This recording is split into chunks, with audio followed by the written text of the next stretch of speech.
quase toda a guerra do ultramar foi feita por emboscadas ou minas ou ataques de morteiro aos quartéis, portanto, sem contacto próximo com o inimigo. Não vi ninguém, mas estive debaixo de fogo, de facto, 2 vezes. Quando havia embates entre tropa portuguesa e tropa a nossa, as coisas não duravam mais 5, 10 minutos. E podiam morrer muitos, podia não morrer nenhum. Era tudo muito rápido. Uns tiros, umas granadas de morteiro, e depois ficavam uns quantos feridos, uns quantos mortos, e a coisa durava pouco tempo, 5, 10 minutos.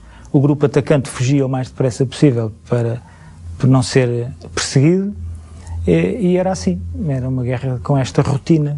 Eles evitavam-nos para não haver confronto. Portanto, nós andámos 10 ou 11 meses a sair para o mato, sempre na iminência de nos encontrarem, sempre perguntando a nós próprios o que é que vai ser quando eu encontrar alguém pela frente. Não se via o inimigo, não se tinha contacto visual com ele, exceto uma vez que conseguiu-se encontrar um inimigo morto. Uma equipa era a equipa do quartel, a outra equipa era a equipa da senzala, e eram pessoas que não habitavam as senzalas durante a semana toda, mas que aos fins de semana estavam lá, e essa confraternização não era assim uma coisa aberta, agora pomos aqui a arma de lado e vamos confraternizar, vamos todos jogar à bola.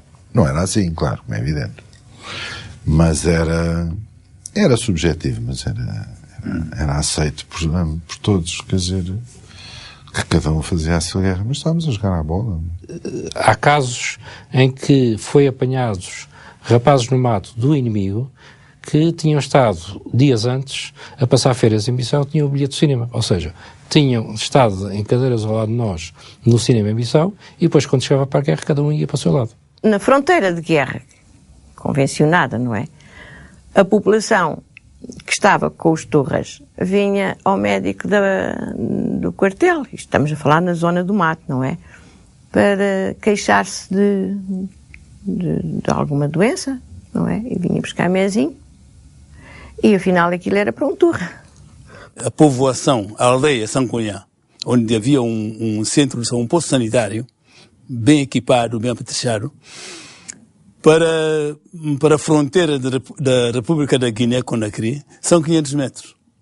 Então a maior consulta que se fazia aí, a maior população de consulta, era tudo deles. Era tudo ali.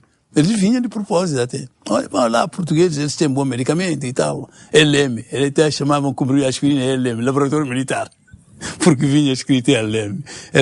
Oferece-me um LM, oferece-me 2 LMs. Eles iam lá pedir. Faziam-se doentes e iam à tropa portuguesa. Ou pedir uma pastilha para a cabeça, ou deitarem aqui uma mesinha no braço, que lhe ao braço, e eles informavam.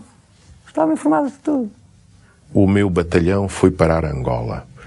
E então houve unidades, houve pelotões que estavam na zona em que eu estava, e eu sabia disso porque as pessoas do povo falavam de oficial tal, as lavadeiras, etc. Acabávamos por saber quem estava do outro lado. Se eu tiver no café a encontrar alguém que esteve comigo há quase 30 anos em Angola, eu não tenho dúvidas nenhumas que nesse momento a gente vai esquecer onde é que ia, quem é que está à nossa espera, enquanto não tivermos ali meia dúzia de dedos de conversa, não é? Não tenho dúvidas disso. E se ele tiver mal ou tiver qualquer problema, de ir resolver, de ir tentar fazer, de ir não sei o quê. Não tenho dúvidas. Até aí, a gente se calhar até prefere não falar uns com os outros. Em 1980, encontro um velho amigo de Mafra e da Faculdade de Direito que me diz: nós fizemos um prisioneiro teu, e ele disse-nos uma coisa que nos deixou de lágrimas nos olhos, extremamente comovidos. Foi que tu tinhas dito que se apanhassem alguém com aqueles nomes, que não matassem porque eram teus amigos, eram antifascistas e anticolonialistas. E então nós achamos que isso, para um guerrilheiro, que isso era muito interessante.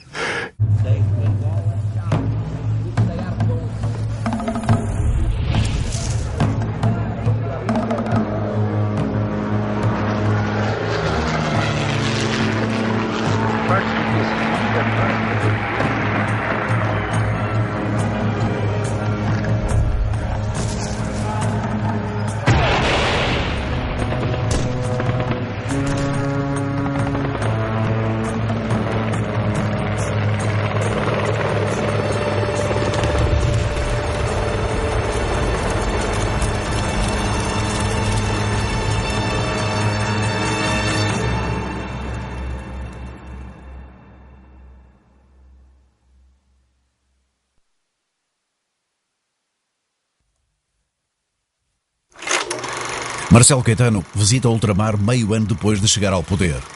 A calorosa recepção ajudou a afastar-se da sua tese de autonomia progressiva que muitos desejavam e outros temiam. Meses antes, Eduardo Mondlane tinha sido assassinado com um livro armadilhado. Não na sede da Frelimo, conforme a versão oficial moçambicana, mas no restaurante de uma antiga secretária. O atentado culmina uma profunda crise do movimento e abre um violento confronto, de que resultam purgas, deserções e mortes. Derrotados os reformistas, os mais influentes serão mortos já depois da independência. Casos de Urias Simango, Paulo Gumane e Lázaro Cavandame. Se do lado da Frelimo triunfa a linha de tendência marxista liderada por Samora Machel, do lado português vai opor-se-lhe Kaluza da Arriaga. Um general muito ideológico que se pergunta porquê é que a política ultramarina portuguesa é condenada tanto por países ocidentais como pelos comunistas e não alinhados. Tão generalizada oposição legitima que a questão seja tratada em toda a sua extensão e com total independência. Ela pode considerar-se na sua projeção mundial, no plano africano e em face da luta Ocidente-Oriente. A palestra de Kaluza da Arriaga faz parte das comemorações do 40º aniversário do movimento de 28 de maio que levou Salazar ao poder.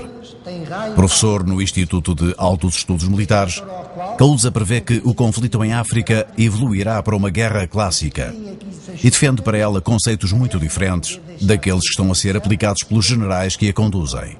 A hipótese de eventuais ações militares clássicas, inimigas em maior escala, necessariamente apoiadas por uma aviação moderna, deve considerar-se pela atribuição ao corpo de intervenção da missão de lhes fazer face, em paralelo com uma aviação capaz de garantir a segurança aérea e a atuar contra forças terrestres e navais clássicas.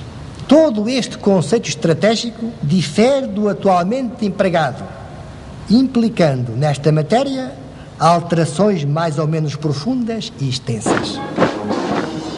3 anos depois, é Marcelo Caetano quem oferece a este general admirador de Salazar a oportunidade de aplicar as suas teorias militares. Em Moçambique, onde vai comandar as forças terrestres, Kaluza da Arriaga ainda se cruza com o seu arquirrival, Costa Gomes, que está a terminar uma comissão como segundo comandante, sendo o comandante-chefe António Augusto dos Santos. Antes deles, Cair Carrasco usando a força não conseguir travar o avanço da Frelimo. Guerra de baixa intensidade e conquista das populações é o conceito estratégico de Augusto dos Santos e de Costa Gomes, na perspectiva de uma solução política.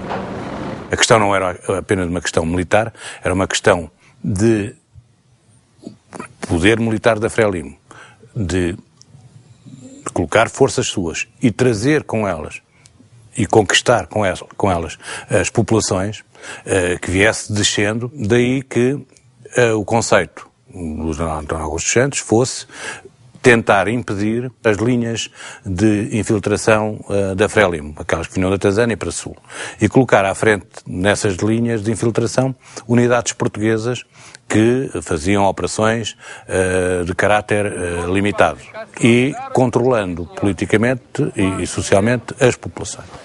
Quando apareceu aqui os bandoleiros, assassinaram nossos avós, chefe grande desta povoação. Ficamos contentes porque desde o dia que o bandoleiro chegou na nossa povoação, nunca mais chegou.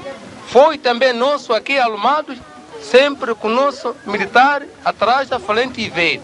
Foi em paz até hoje, sempre continua a ser português, ser nosso amigo. Agora mais experientes na luta antissubversiva, crendo que a guerra seria ganha por quem conquistasse as populações, os portugueses começaram a construir aldeamentos. Tratava-se de aplicar a metáfora maoísta, segundo a qual a população e a guerrilha são a água e o peixe, e que sem água o peixe morre. Transferindo as populações rurais das suas povoações para aglomerados construídos em zonas sob o seu controlo e ação psicológica, e onde promoviam assistência escolar, sanitária e agrícola, as autoridades tentam, numa perspectiva, protegê-las da guerrilha e, na outra, impedi-las de colaborar com ela. Os aldeamentos inspiram-se em experiências de outras guerras numa adaptação que podia incluir a exploração de fatores étnicos. Quando fui nomeado ministro, portanto foi em 65, já havia sistema de aldeamentos em Moçambique. No Planalto dos Macondes, onde corriam as operações, havia duas tribos principais, que eram os Macondes e os Macuas, que não se podem ver uns aos outros, não se podiam ver uns aos outros. De maneira que nós aldeamos os Macuas, de maneira que cercamos aldeamentos com autodefesa o Planalto, o que permitiu fazer operações, um empenhamento excessivo de forças, porque os próprios Macuas cobriam aquela zona. Em geral, mal aceitos pelo poder central, os aldeamentos eram apoiados pelas autoridades militares e civis locais. O caso do governador Baltasar Rebelo de Sousa, que vemos nestas imagens, visitando alguns deles na região de Cabo Delgado. Foi exatamente aqui em Cabo Delgado que, por iniciativa do governador do distrito, o coronel Basílio Seguro, surgiram os primeiros aldeamentos de Moçambique. Nuns casos, os aldeamentos eram chamados de contenção, uma vez que eram destinados a travar o avanço da guerrilha. Noutros, de prevenção, tendo como objetivo evitá-la. Havia aglomerados com 3 e 4 mil pessoas, embora a população média dos aldeamentos não ultrapassasse os 2.000 habitantes. No final dos anos 60, só no distrito de Cabo Delgado, o número de aldeamentos andava pela 150, encaminhando-se para as 200. A política de aldeamentos envolvia operações de transferência de uma população muito numerosa. Aquilo começava após a consulta à população, que definia o local onde realmente ia ficar, e havendo um censo de quantas pessoas iam por lá, ficava logo determinado quantas habitações havia que construir. Quais eram, digamos, as construções a fazer pela própria população. Havia que fazer o centro social. O centro social era o local em que a população se podia juntar ao fim do dia de trabalho. Havia a escola ou escolas primárias, onde eram dadas as aulas, normalmente, nos primeiros meses, pelos próprios guardas. A água, a localização do poço e da sua bomba, quase sempre manual, raramente era elétrica, aquelas de roda. A energia elétrica, que era pela implantação de um grupo motogerador, entre 5 e os 20 kVAs, normalmente, consoante o tamanho do aldeamento. E agora, a construção de todas as defesas, que eram constituídas por uma trincheira que envolvia em zigue-zague todo o aldeamento. Era o arame farpado, as torres de combate colocadas a meio e aos cantos dos lados.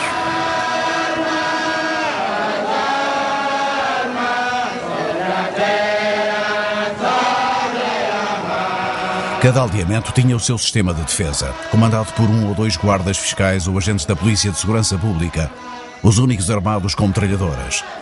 Sob as suas ordens, uma força de milícias, homens recrutados entre a população e treinados militarmente, cujo número variava conforme a dimensão do aglomerado. Para ter uma noção, 2.000 pessoas no aldeamento, tinha 110 milícias, negros da própria população, armados, com um armamento muito rudimentar. Ao início, 7 Linfield, cujas munições tinham que estar ao sol durante o dia num pano de teta para poderem disparar à noite, senão já não disparavam. Posteriormente vieram umas Mausers, que foi sempre a arma melhor que tivemos, nunca passámos da Mauser. Com armas mais ou menos sofisticadas, as milícias desempenhavam o papel principal na comunidade do aldeamento. Estavam associadas à sua tranquilidade e até à sua sobrevivência. O auto teatral, seguido com curiosidade pela população, não é um mero divertimento. Ficcionar a missão das milícias na defesa do aldeamento era talvez a melhor ação psicológica. Sozinho, o milícia era mais forte do que 3 guerrilheiros. A moral da representação dá força à ideia de que, acolhidas à bandeira portuguesa, as populações estão em segurança. A realidade mostrava jovens milícias com armas verdadeiras, embora já anacrónicas, dedicados a garantir aos aldeados uma vida sem sobressaltos. Preparados para a defesa em situações especiais e acompanhando em permanência a população. Nos campos de cultivo ou no centro do aldeamento, as tarefas de homens e mulheres eram seguidas de perto pelos milícias, que se tornavam verdadeiros inimigos da guerrilha.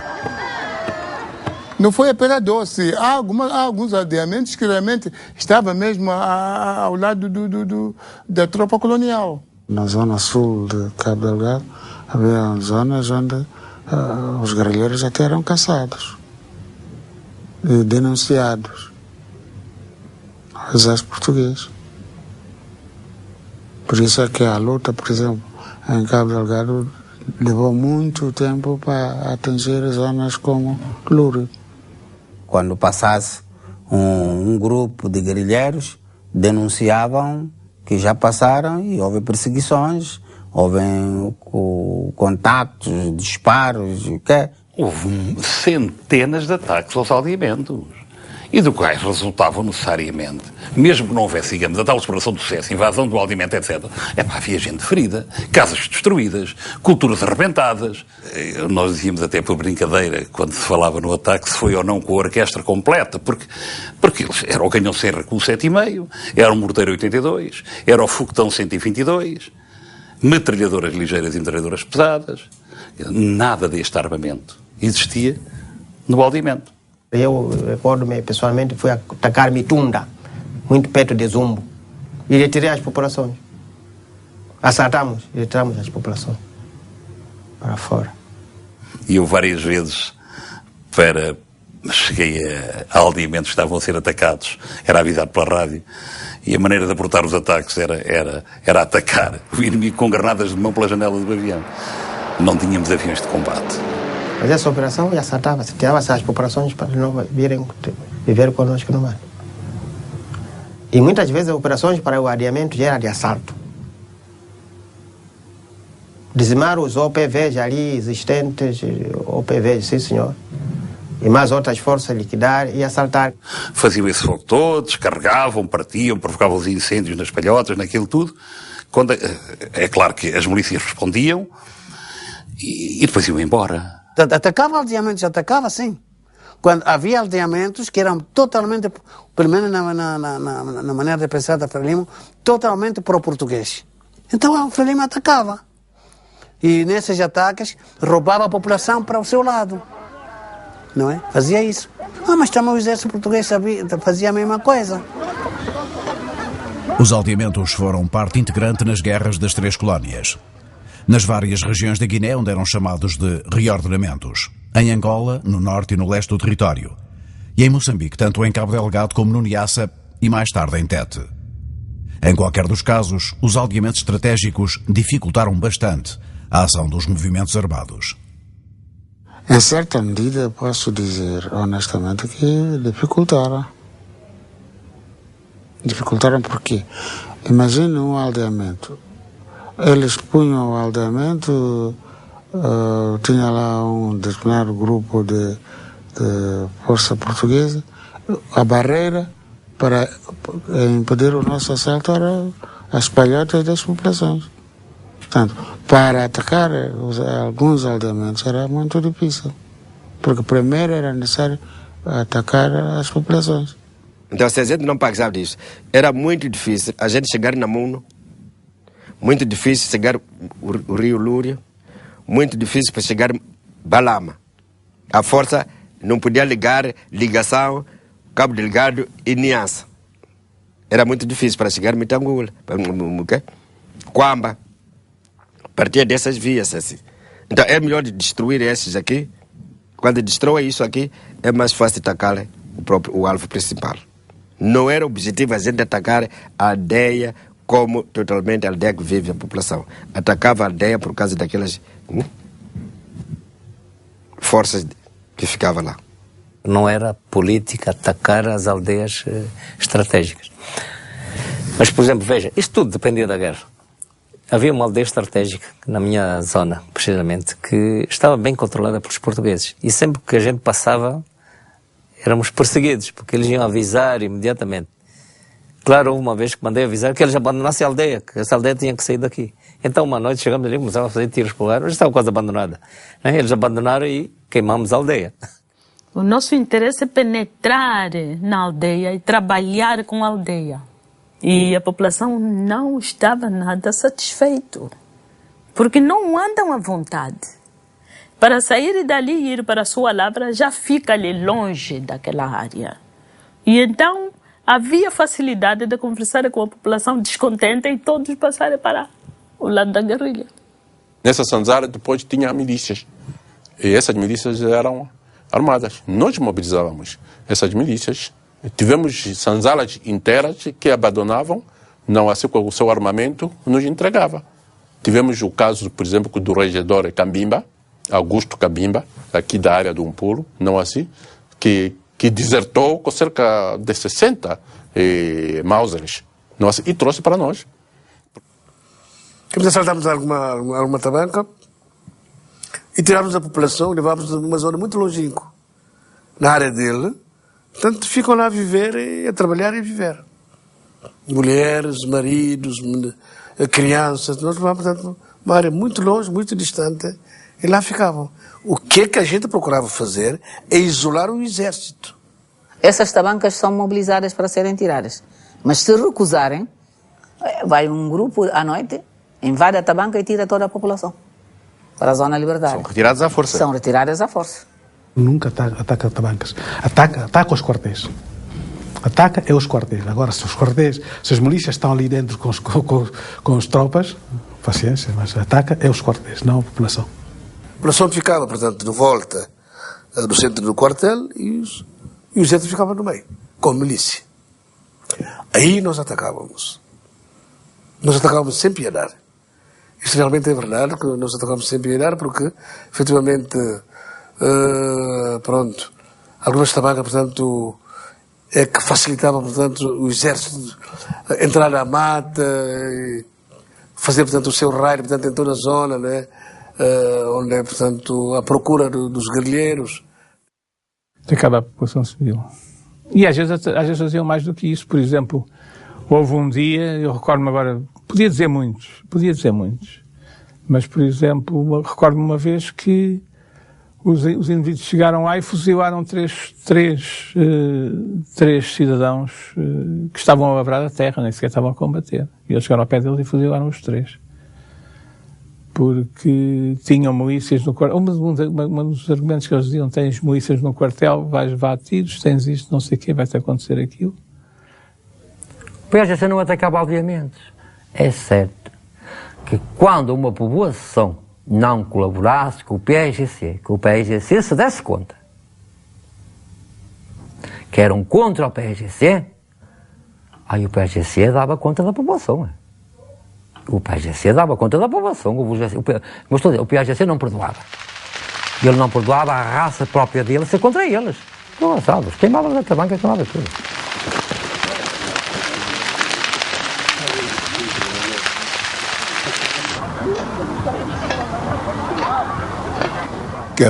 Queimavam, às vezes chutavam, às vezes matavam mesmo alguns.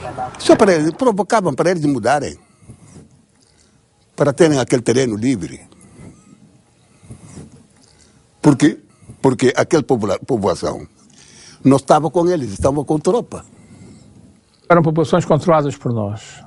Portanto, como eram populações controladas por nós, eles, pura e simplesmente, não as respeitavam. Outras porque eram os seus chefes eram famigerados, o outro termo a seguir não ponho, escolha você, eram famigerados.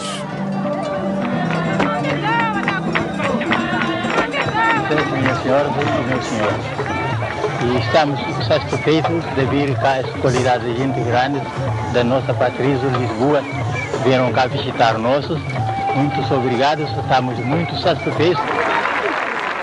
Na Guiné, sob o comando do general Spínola, os aldeamentos eram uma peça central da política para as populações e as milícias um elemento do aparelho de defesa da colónia. Integradas num comando geral, dependiam do comandante-chefe, que chegava a acompanhar pessoalmente a instrução militar. Para jurarem bandeira perante as autoridades, muitas vezes o próprio comandante-chefe, serem por ele graduados e distinguidos com prémios, receberem um cartão de identidade próprio e passarem a beneficiar de um vencimento, os milícias tinham não só treino de tiro, mas instrução militar completa, ministrada pelo exército que os habilitava a defender o aldeamento. Para isso, dispunham de rádios e estavam armados de G3 e pistolas, no caso dos chefes. Tinham granadas de mão e, por vezes, morteiros e lança-granadas-foguete. As milícias tiveram uma importância muito grande. Basta de lhe dizer que houve um ano em que 60% dos resultados positivos foram feitos pelas milícias. Mais por aí. Já está.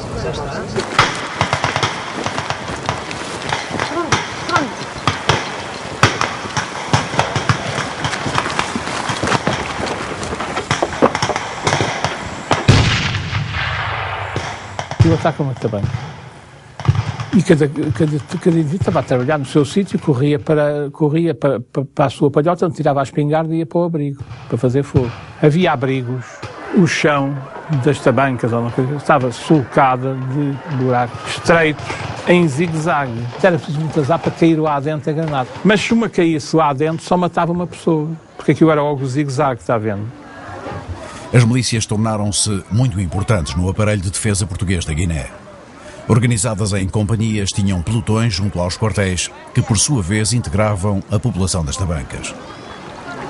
Garrafas de cerveja que, suspensas do arame farpado à volta de quartéis e aldeamentos, facilmente tilintavam, tornaram-se no alarme mais eficaz para a tropa. O caso, por exemplo, de um destacamento colocado numa zona junto à fronteira norte do território. Dunane, uma posição militar que fazia a defesa entre as povoações de Piche e Canclifá, e onde as milícias da tabanca garantiam a segurança da população e vigiavam os itinerários locais.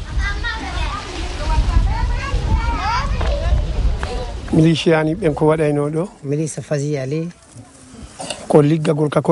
Era para trabalhar no quartel. E era para fazer o piquetagem ali para Canquelfá. Para os colunas poder passar.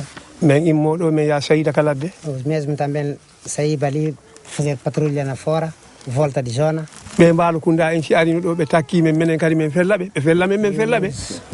Os PSC também faziam ali sempre ataque, mas os mesmos combatiam com eles como deve ser. Manga de guerra até os mesmos para regressar. Para os brancos falar, podem seguir o traço. Era só 2 vezes que fez guerra com os PSC ali na caminho. Ali em Cupungo. Fizeram a guerra. Os milícias eram homens que conheciam o terreno como ninguém, eram daquela área, eram daquele sítio e eram capazes de ir perseguir até onde a gente não iria, porque tinha medo. Tinha medo, não, tinha, como é que é dizer, desconhecimento. O gajo não se mete assim ao que eles, a certa altura metiam-se. Na tabanca de Dunane, situada junto ao quartel português, o corpo de milícias era composto por 40 homens, armados de G3, que ali viviam com as famílias. Anso Mané, que era cabo e comandava uma secção de 9 homens, diz que os milícias não passavam informações aos guerrilheiros do PAIGC. Não, os mesmos... Naquele tempo... Na Guiné, Spínola chamava aos aldeamentos reordenamentos. No leste de Angola eram conhecidos por aldeias de paz. Mas não eram só os nomes que variavam. Conforme os comandantes militares, o conceito era também diferente. Em Moçambique, Caúza da Riaga altera a política de António Augusto dos Santos. Na Guiné, Spínola modifica a filosofia de Arnaldo Schultz. Mas o que cada um defende não coincide. Quem esteve na Guiné enfatiza as diferenças com o que se passou em Moçambique. Há muita gente que confunde as aldeias táticas do Vietnã e as aldeias táticas de Moçambique com os reordenamentos da Guiné, que não tem nada a ver uma coisa com a outra. Para o general Spínola, claramente, o conceito de aldeamento, os aldeamentos tinham que estar no local onde as populações viviam e tinham as suas raízes. Portanto, a ideia era alterar o mínimo possível a forma de vida das populações, não as retirar dos seus locais, porque esses locais eram direito, viver nesses locais era um direito deles, e eu sabia que se os retirasse dali, ia, em vez de os conquistar, ia torná-los meus prisioneiros e logo meus inimigos. Normalmente fazia uma grande aldeia, um aldeamento, como disse, com casas tipo Europa Construção, coisa, cobertos de zinco, etc., que eles nunca tiveram, era tudo colmo, faz aquele zinco, cimento, etc., dentro e fora e tal, bom, sentem-se bem. Aí vão todos por aí. Embora deixem atrás plantações, né? Mangueiras e tal, outras coisas, que depois eles de vez em quando irão buscar.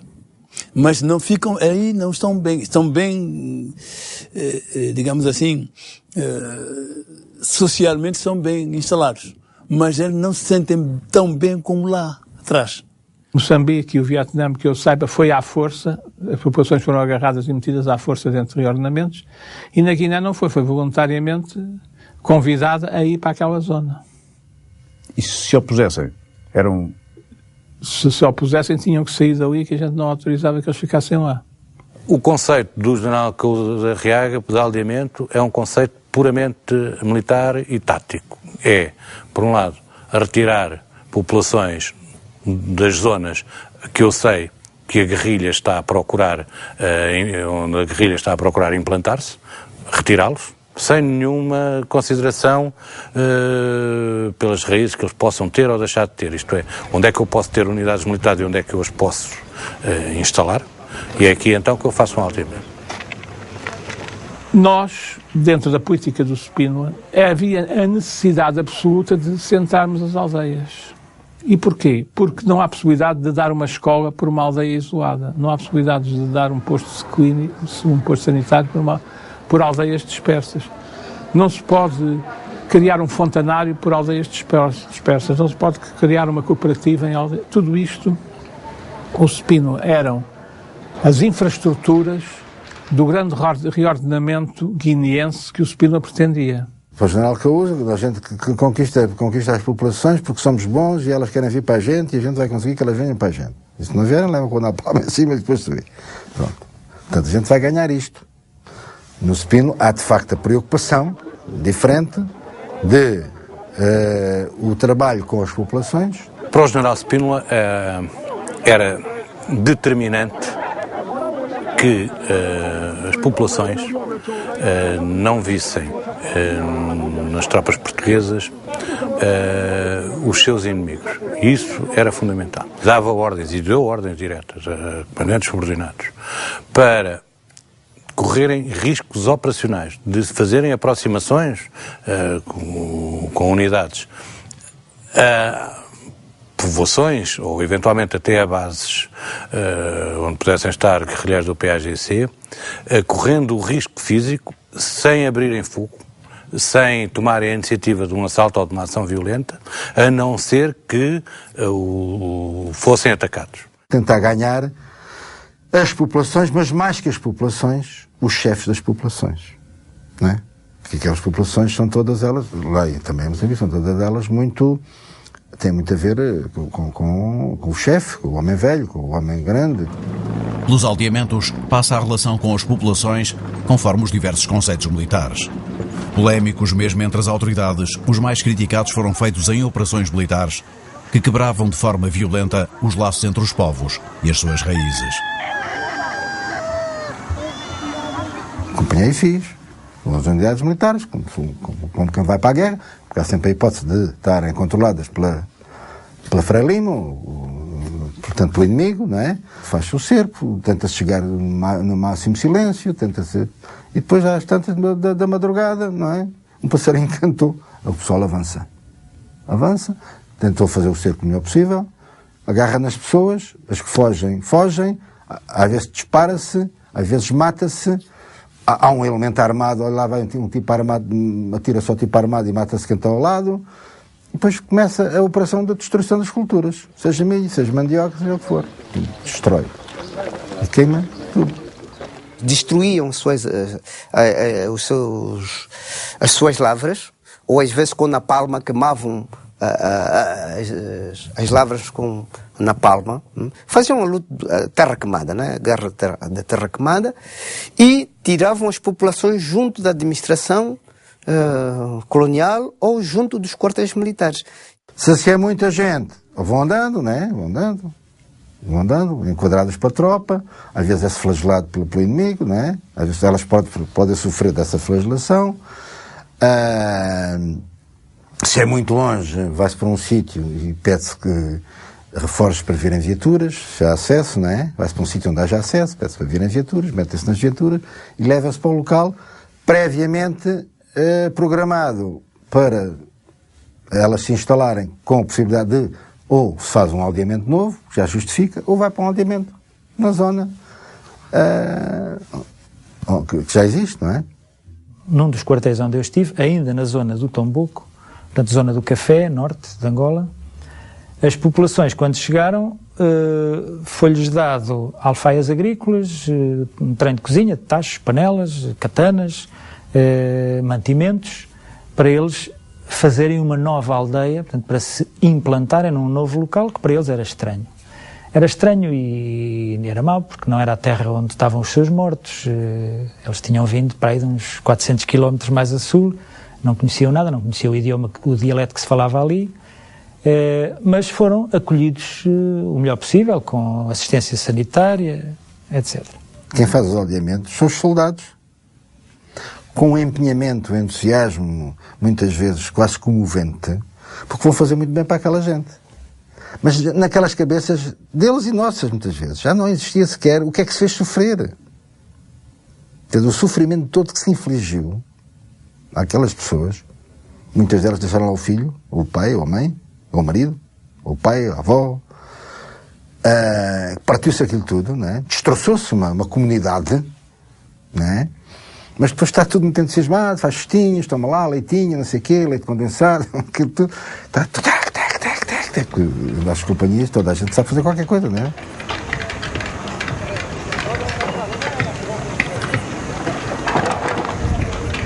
Nos sítios onde eles estavam e de onde foram retirados à força,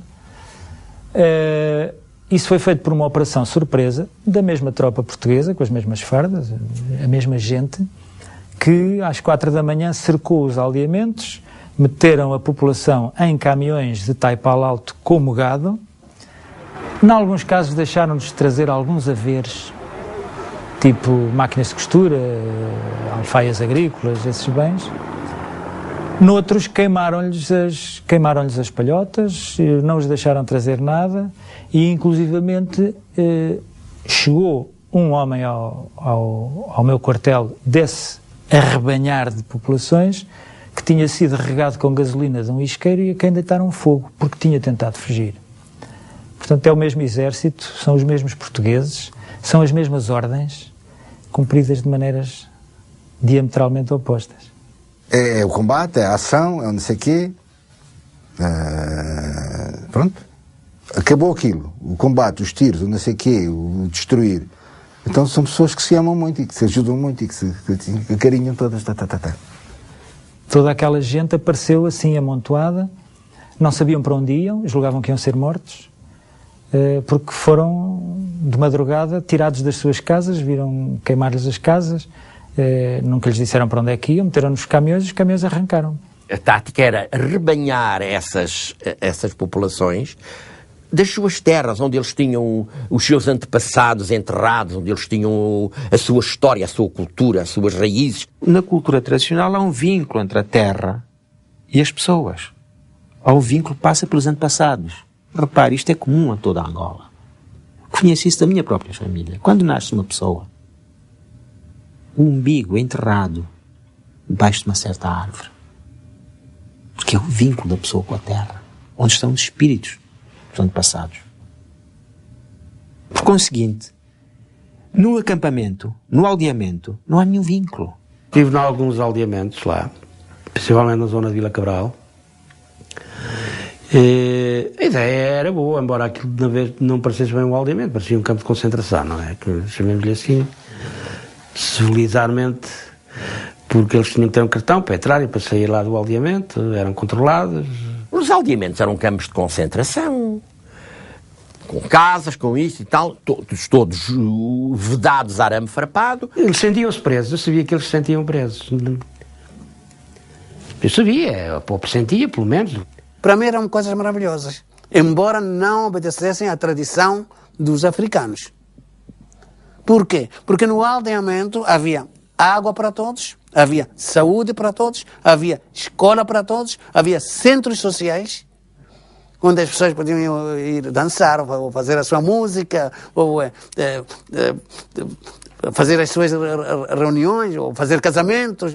Sim, senhor, tinham lá um posto sanitário, tinham uma escola, mas aquilo é não conhecer a África, é não conhecer aquilo era lá metido. Depois diziam-se, não, nós estamos a fazer isso para os defender dos guerrilheiros, dos terroristas que só lhes fazem mal. Não, era para os pôr a resguardo, porque sabiam que eles iam fornecer informações, tinham passado para ali a tropa, iam fornecer alimentos, iam fornecer essas coisas todas. Depois iam lá os senhores governadores, iam lá os senhores comandantes, dar repousados aos meninos, era, como nós dizíamos, nós jornalistas dizíamos, era a Operação Rebuçado. Aquilo era muito rigoroso.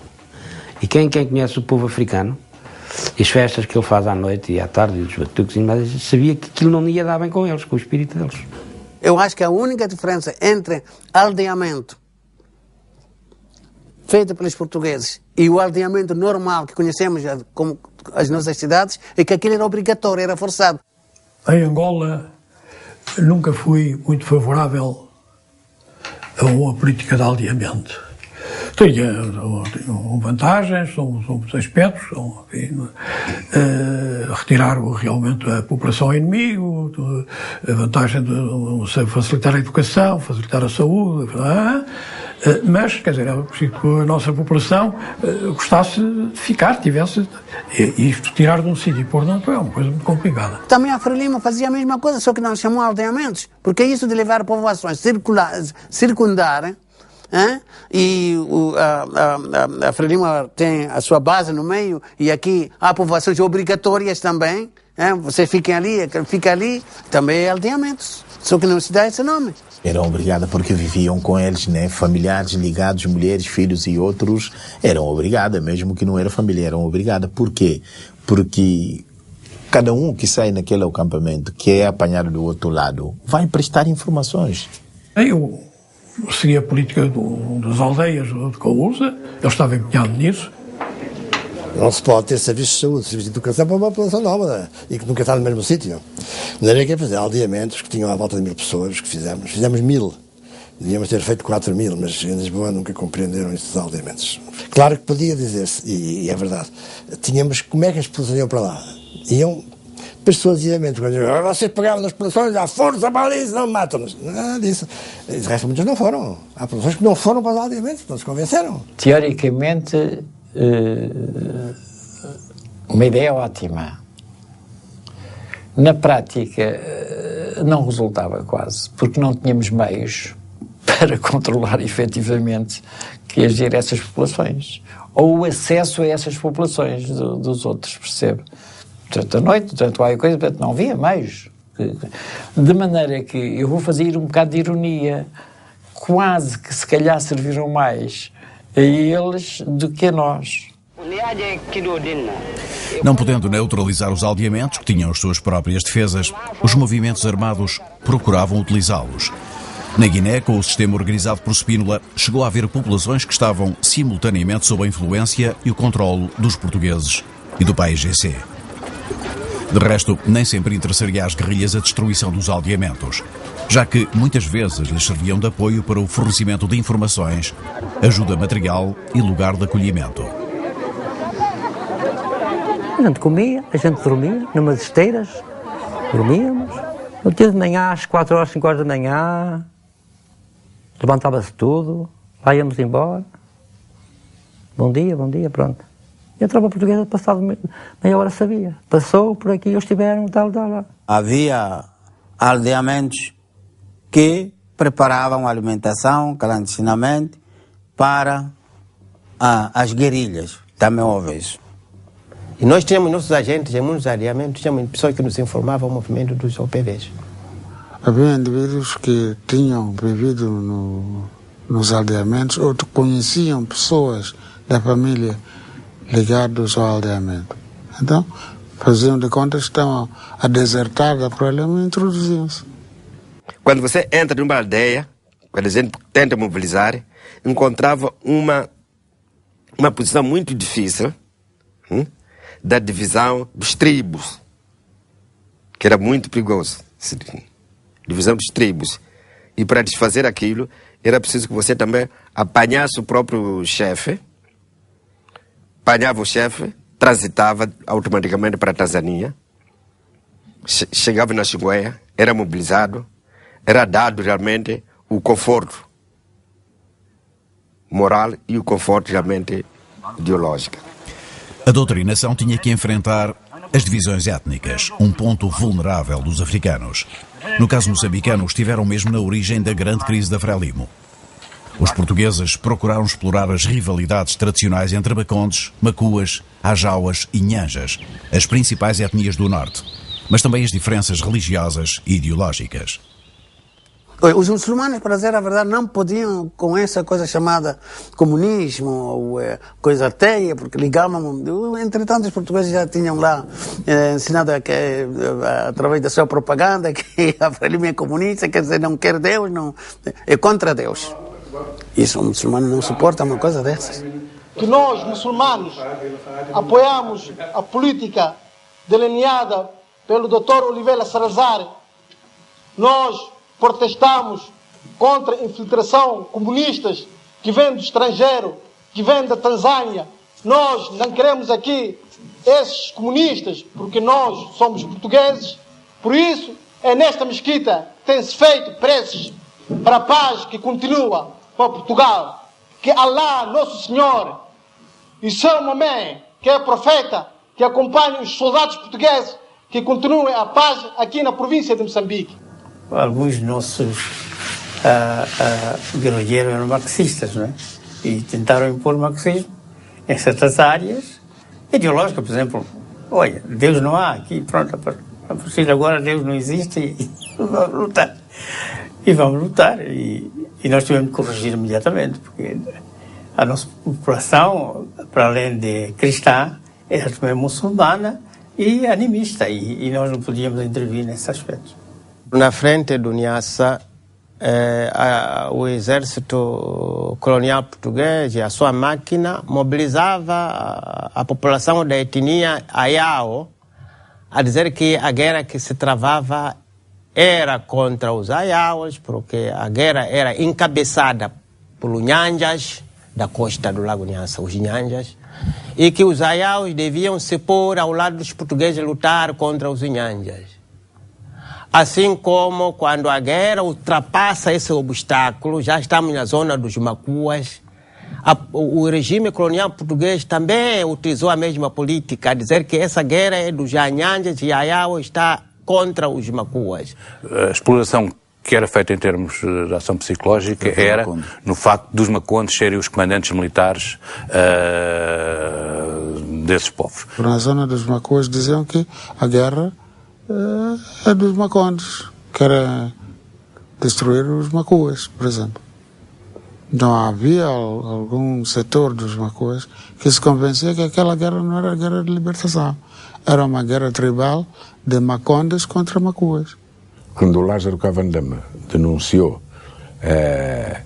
o sítio onde estaria a base, fomos explorar junto dos Macuas aquilo que havia, se era uma realidade que havia, e uns dias depois a tropa conseguiu saber que sim, que era verdade. A indicação foi dada com base na rivalidade que havia entre as duas etnias.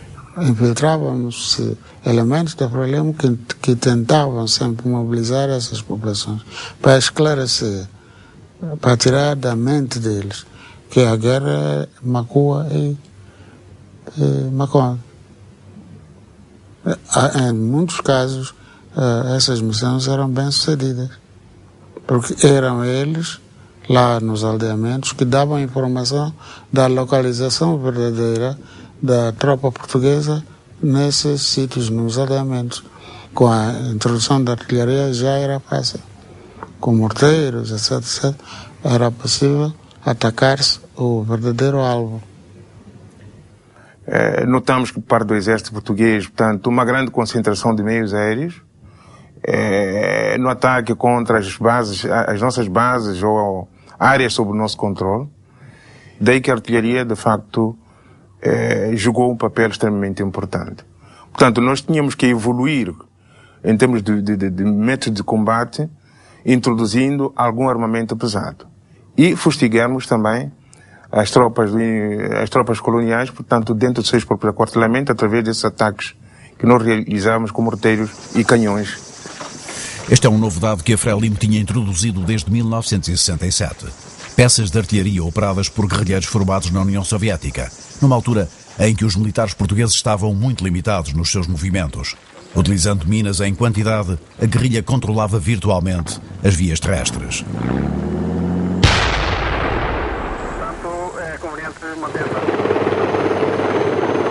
Nós, por exemplo, à saída do aeródromo, o aeródromo de manobra no 51 de Moeda, já tínhamos emboscadas a 800 metros dali. Portanto, o inimigo estava num crescente muito grande. E nós realmente não tínhamos, nem nós, Força Aérea, nem o Exército, não tinha meios para correr a todo lado. Aquilo era uma atividade terrível todos os dias. Emboscadas, minas, emboscadas. E tanto que o Exército abandonou alguns quartéis. Porque também não serviam de nada, praticamente. Eles sobreviviam ali 2 anos dentro do arame farpado. Sempre a ser atacados. Para ir à água, às vezes tinham que sofrer baixas com emboscadas. Muitas das estradas que havia não existiam. Nós fechámos todas as estradas. Ficou tudo mato. A tropa portuguesa começou a receber comida só através do avião. O Cabo Delgado é 2/3 de Portugal. Tinha não sei quantas companhias isoladas. Havia percursos de 100 e poucos quilómetros. Então as colunas eram muito atacadas. Sofriam muitas minas, eram muito atacadas. De maneira que nós tínhamos inúmeras missões, nós chamávamos de escolta, o acompanhamento à coluna. Com o avião por cima, as emboscadas diminuíam drasticamente. A tropa estava confinada praticamente. Uma vez ou 2 vezes por mês é que recebiam colunas vindo ou de Mocima da Praia, ou de Nampula, ou de Montepuez, para abastecer a tropa, mais nada. E algumas avionetes que abasteciam com víveres frescos. Os Noratlas e os Dakotas levavam os frescos para ali, e nós com os DOs, e depois com os Alouetes às vezes, espalhávamos aquilo para... Eram 14 companhias ou 15 companhias ali, uma coisa muito grande. A condução da guerra já tinha sido transferida para um posto de comando avançado colocado em Nampula, onde é criado um aeródromo militar, tal como em Nacala e Nova Freixo. Vila Cabral e Moeda tinham já aeródromos de manobra, recursos e meios essenciais para o apoio de Vila Cabral, Marrupa e Porto Amélia, os 3 setores operacionais do Exército, entretanto criados. As forças da Frelimo começam com grandes operações, aquilo que nós chamamos operações de guerrilha de movimento, o início da guerra de movimento.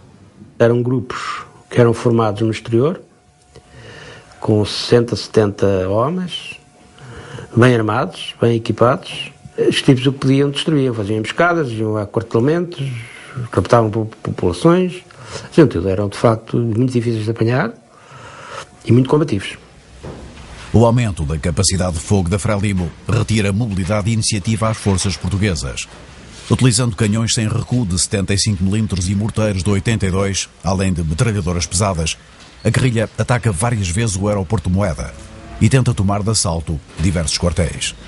Pela primeira vez que eu saiba na história do ultramar, há 2 tentativas, parcialmente com sucesso, de assalto a acampamentos das nossas forças, que foi em Nambude e em Nancatari.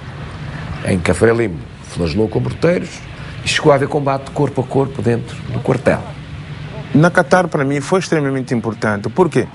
Trata-se do primeiro ensaio na província de Cabo Delgado de um assalto a um quartel do Exército Português, em que há uma coordenação, infantaria e artilharia. Depois, pronto, as forças lá reagiram, lá correram com eles e tal.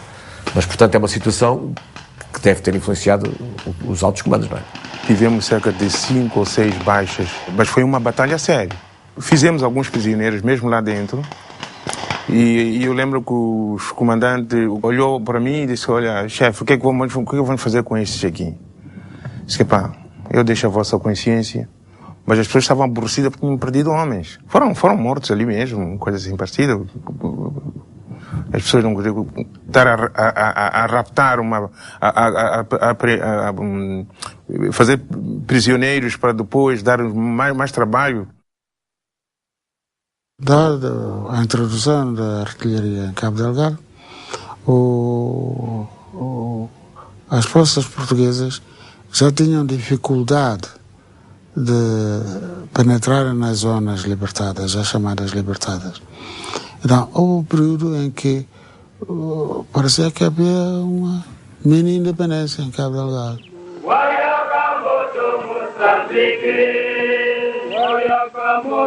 Tínhamos o governo dentro do governo. A população, 8 anos, não tinha contato com a máquina, a administração portuguesa. Quem resolvia o problema das populações é a Frelimo. São hospitais, tínhamos lá escolas, tínhamos lá saúde, tínhamos comércio, tinha tudo. Não era os portugueses. Baixos colonialistas! comunistas! Abaixo os cracaios! A luta continua! Há sempre zona libertada numa guerrilha organizada como aquela, onde o exército não fica lá. Pode ir atacar e voltar, muito bem, mas ficar lá não fica. São essas zonas que a Frelimo dizia que eram zonas libertadas, porque não se via lá o exército. Ali quem mandava era a Frelimo. Ele tomava bases, ficava lá uma semana, ficava lá 3 dias, depois tinha que sair, porque os ataques era difícil manter a permanência ali. Isso é que a Frelimo chamava terra libertada. Havia, sim, senhor. Não se pode negar. A voz da Frelimo. Dos serviços externos da Rádio Tanzânia Dar es Salaam, fala-vos a voz revolucionária moçambicana. Ao microfone, o vosso camarada Rafael Maguni, que vos deseja uma boa e atenciosa audição. A voz da Frelimo. Depois entrava uma música.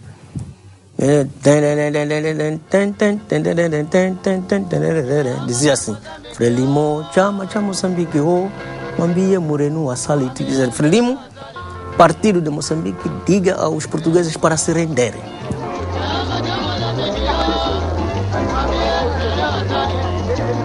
Ouvida atentamente nas bases, a rádio da Frelimo era o instrumento de propaganda do movimento.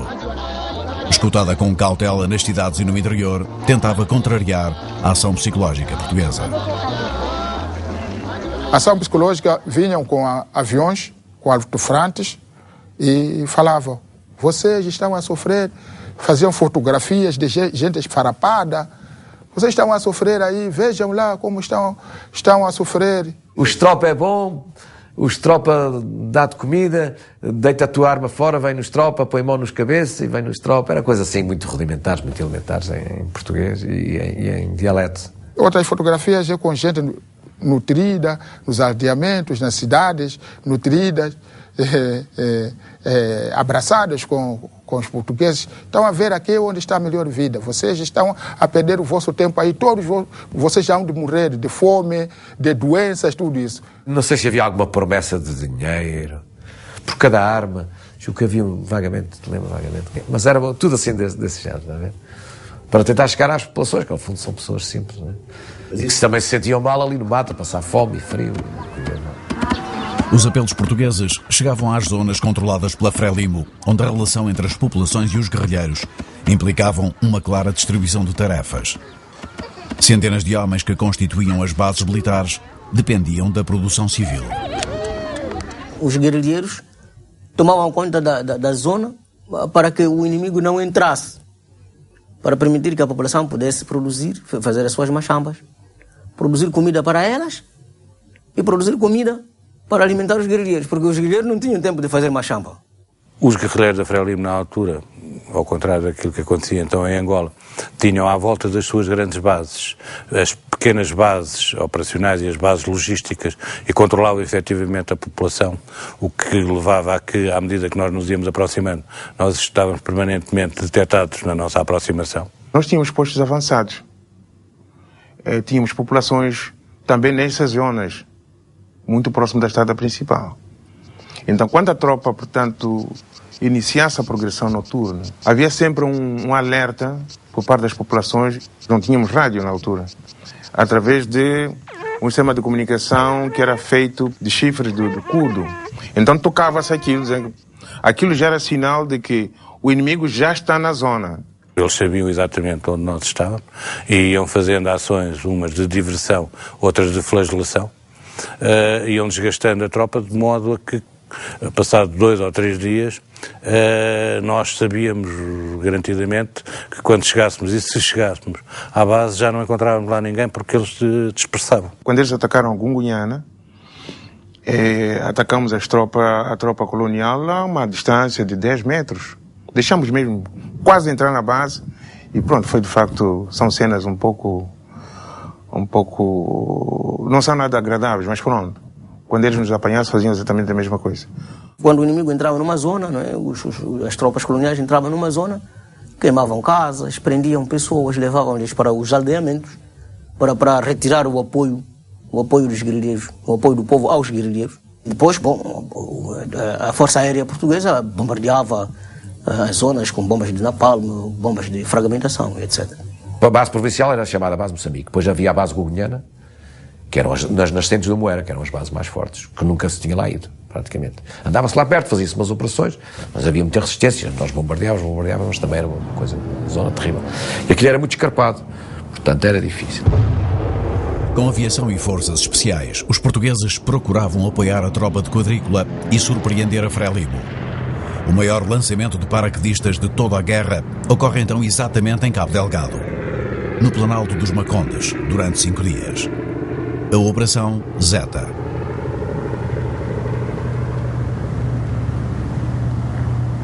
Montou-se a operação em pouco tempo e foi a operação que envolveu mais meios aéreos de lançamento de paraquedistas até hoje. E teve sucesso. Com uma companhia do Batalhão 31 sediado na Beira e 2 do Batalhão 32 estacionado em Nacala, a operação vai decorrer a sul do rio Rovuma, numa área de infiltração de guerrilheiros e dos da Tanzânia, uma zona onde a Frelimo tinha a base Limpopo, e onde a certa altura as forças portuguesas souberam que havia grandes quantidades de armamento. Dirigida por um comando volante a bordo de um DO-27 da Dornier, a operação recorre a meios aéreos porque a Frelimo controlava a zona, dificultando a aproximação por terra, e começa com bombardeamentos por 2 aviões PV-2 e 8 aparelhos T-6.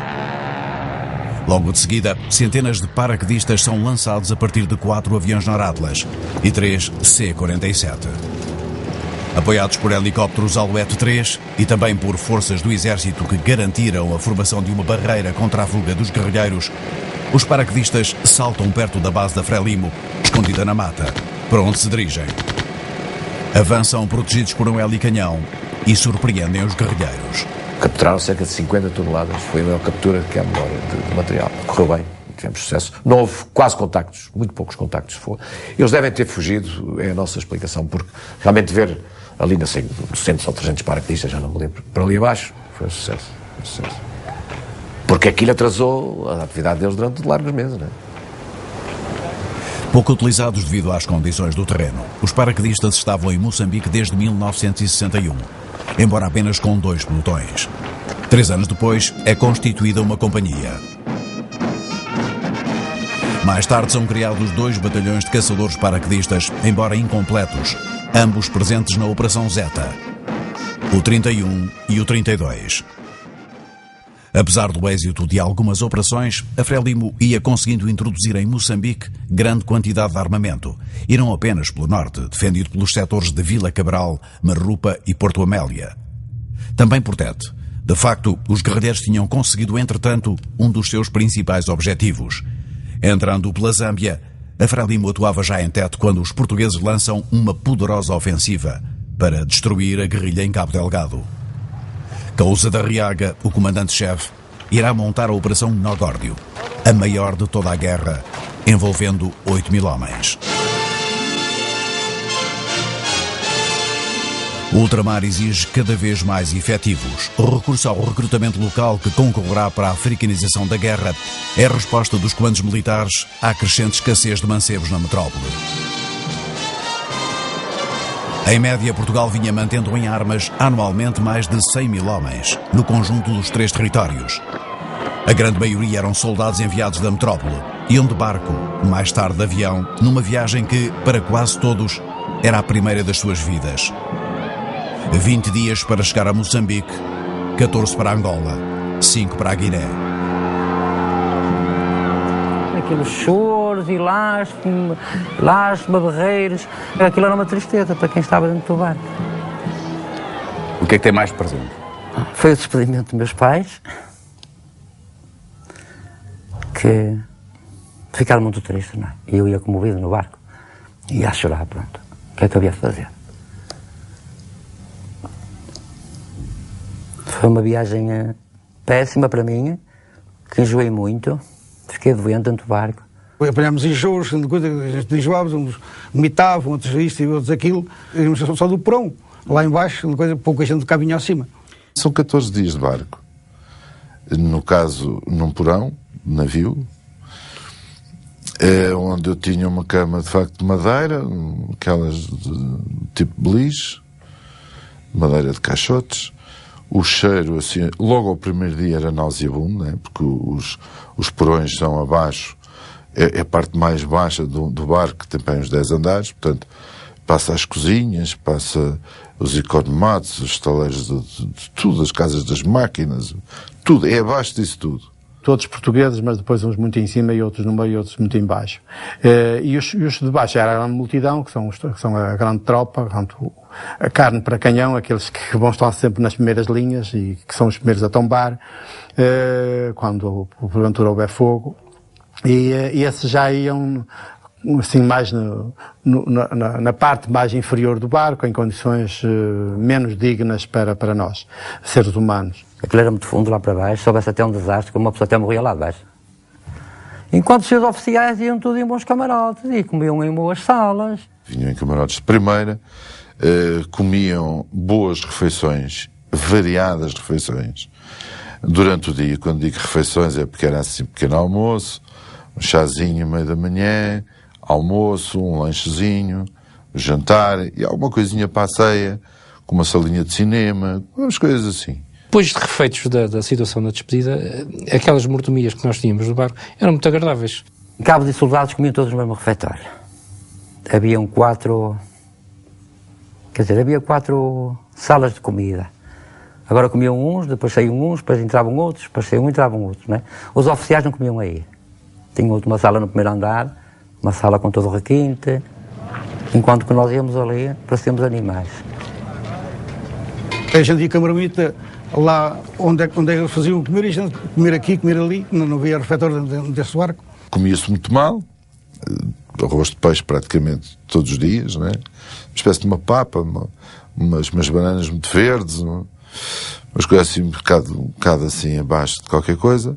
Tínhamos cinema na proa do barco, para uma pessoa se entreter. Outros nem saíam dos camarotes, iam lá para baixo, porque iam doentes, com a viagem. E esses filmes eram passados nos lençóis, pendurados nos mastros de carga do navio. A gente via, empoleirava-se onde podia, sentava-se no chão, alguma coisa. E o que eu achava curioso, bem, primeiro o filme deu durante 14 dias, portanto, quer dizer, o mesmo filme todos os dias, durante 14 dias. A gente que vivia no barco, muito bem, fazíamos os jogos todos que costumam fazer nos cruzeiros, fazíamos também alguma preparação física para não estar 5 dias também a amolecer. O Ricardo Durão, que era um homem da educação física, tinha sido meu instrutor de educação física na escola do Exército, todos os dias vestia o seu fato de treino e punha ali o pessoal dele, o pessoal da companhia dele, a correr pelos decks fora e tal, fazer ali um longo jogging. Fazíamos periodicamente sessões de ginástica, corríamos à volta do barco, quer dizer, manter uma determinada preparação física para que desembarcassem nas melhores condições possíveis, independentemente de reuniões, de informação e de mentalização, para o período que se vinha a seguir. Vinha um oficial mais graduado dar uma aula prática do que é que se ia encontrar em África, concretamente na Guiné, como eram as populações e tal, como não é, como é que estava a situação da guerra em concreto, como é que era preciso ter cautelas logo ao desembarcar, porque enfim, o inimigo podia estar em todo lado e tal. Até essas advertências um bocado práticas. Nós não sabíamos o que íamos encontrar. Nós íamos para um país diferente. Não íamos saber as circunstâncias que nos ia aparecer pela frente. Porque isso não foi explicado cá. A mulher africana era apresentada assim como uma mulher que, de uma maneira geral, vai se sentir promovida com uma proximidade, uma relação próxima e até porventura sexual com o soldado, por ser branco, por ser europeu e não sei o quê, e portanto que qualquer militar, a única coisa que devia estar atento nesse aspecto era que nunca acontecesse nada contra a vontade da própria. Portanto, sempre que se percebesse que do outro lado não havia qualquer resistência, que é só procurar o lugar adequado e depois avançar para a frente e tal. As viagens para o outro lado do mar continuavam a encontrar uma guerra sem fim à vista. Entre os mobilizados crescia o número dos que recusavam partir. Para os que embarcavam, regressar tornara-se o único objetivo da viagem. Um capitão, à saída, diz que, vale a pena o sacrifício da ida com a alegria que temos depois no regresso. Portanto, era o sentimento que a gente tinha. Os contingentes desembarcavam em Luanda, Lourenço Marques ou Bissau. Antes de seguirem para os campos militares onde cada um conhecia o seu destino, atravessavam a cidade. Desfilavam por entre populações mais ou menos entusiasmadas ou indiferentes, conforme a fase da guerra. Era este o primeiro contacto com o seu novo mundo. Dentro em pouco estes rapazes encetarão a vida dura de campanha. Como os que precederam, se os esperarem grandes sacrifícios e trabalhos, saberão superá-los. Se vierem a sentir o medo nos caminhos traiçoeiros das florestas, saberão certamente dominá-lo. Se forem assaltados pela saudade, terão ânimo para a suportar sem desfalecimentos. E um dia, pouco mais velhos na idade, mas muito mais amadurecidos no conhecimento da vida, voltarão a reunir-se no cais para subirem de novo para bordo de outro navio. Aquilo que agora é vontade e entusiasmo, será nessa altura, por certo, transformado na alegria e no orgulho do dever cumprido.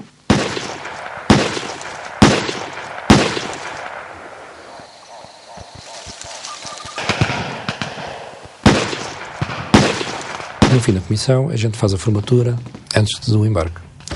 E é nessa altura que é feito o chamamento aos mortos, ou seja, todos aqueles que caíram, tombaram, o seu nome é pronunciado e a gente responde presente. Portanto, é nessa altura que a gente está a fechar a nossa guerra, que a gente se interroga porque eles e não nós, e porque é que nós somos que nos viemos embora e aqueles já ficaram. Carreguei os corpos dos 7 mortos nos meus carros, os feridos já tinham sido evacuados de helicóptero, e isso fez-me pensar que aqueles camaradas já não regressariam, que era sempre o que nós tínhamos em mente. Isto deu-me ensejo a fazer um poema que depois era adaptável a fado sobre os que não regressavam.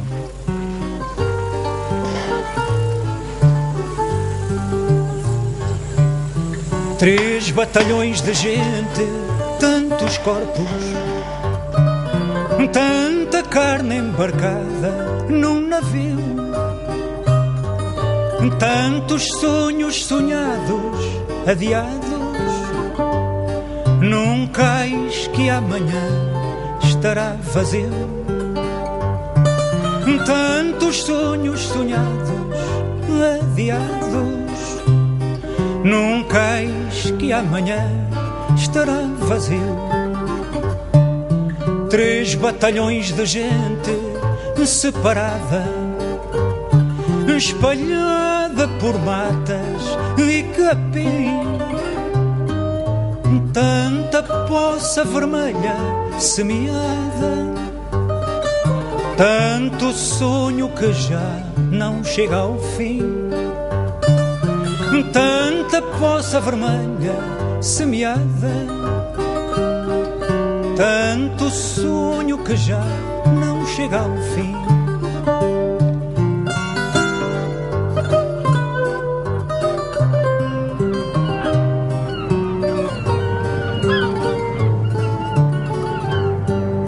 Mas há sonhos sonhados a acordar, coisas que os batalhões nunca sentiram, se não ao ver um dia da morada esta encostar-se ao cais de onde partiram, se não ao ver um dia da morada esta encostar-se ao cais de onde partiram.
Parte do texto,